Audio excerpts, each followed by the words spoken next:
I need you to understand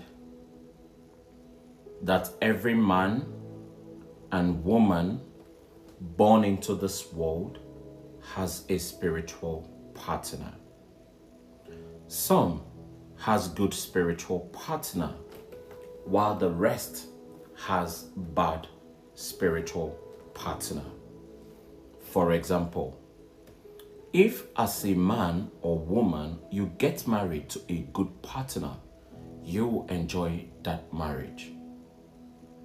And at the same time, if you get married to a bad partner who has bad attitude and character, you will regret that very marriage. So many people have spiritual wife and husband whom are helping